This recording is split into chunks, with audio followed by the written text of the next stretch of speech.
Hello and welcome to Tall Guy Films. Today we're going location scouting. New, interesting, random, Tall Guy Films.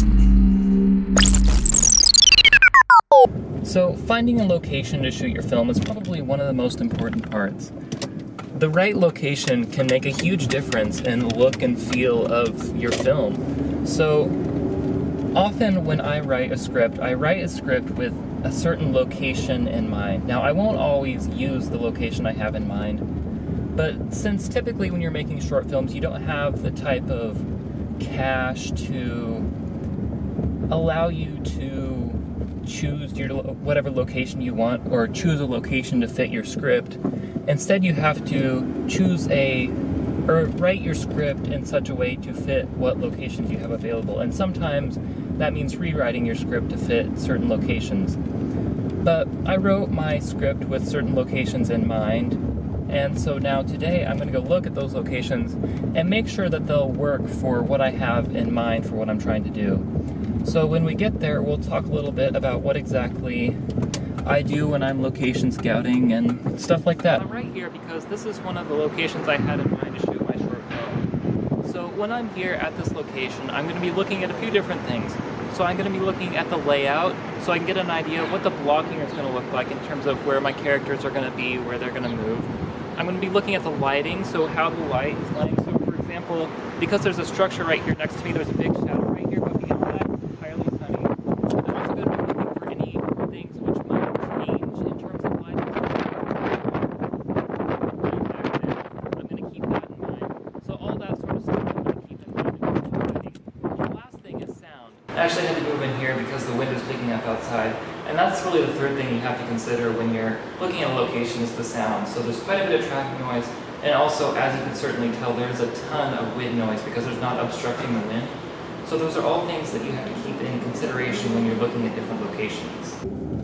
One of the most important parts of location scouting is making sure that you have permission to use the locations that you want to use.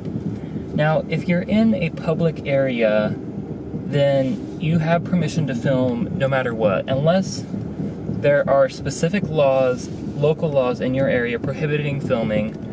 You're obstructing police activity. I think that's it. Other than that, you have entire permission to film anywhere in public. Make sure you're on public property and you can film. Now, if you're on private, actually one more note on public property. If there are people in your film just walking in the background, you don't need, legally, you do not need permission from those people. However, those people can sue you and they will lose the suit, but there is a decent possibility that the suit will very, very badly hurt you economically. Even though you have complete legal permission to film them, they can still sue you. So if you get a signed waiver giving you permission to use them in your film, then they have no grounds to sue you anymore. So you don't legally need permission to film people in public. However, there are some issues where not having permission can be a problem.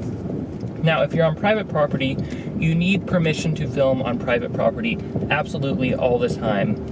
If you're filming anything on private property, whether it's like a grocery store, Walmart, anything like that, if you're on private property, you need permission. So make sure in situations like that that you always get permission. Permission forms are pretty easy to find. There's plenty of just basic, simple ones that can be found online for free. And those are just basic, kind of cover your a-hole type contracts. And those are perfectly fine to have.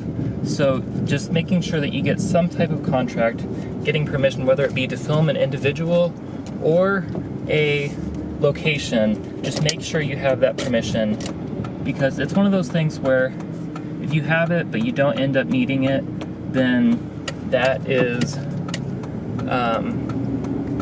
that's fine and that's great.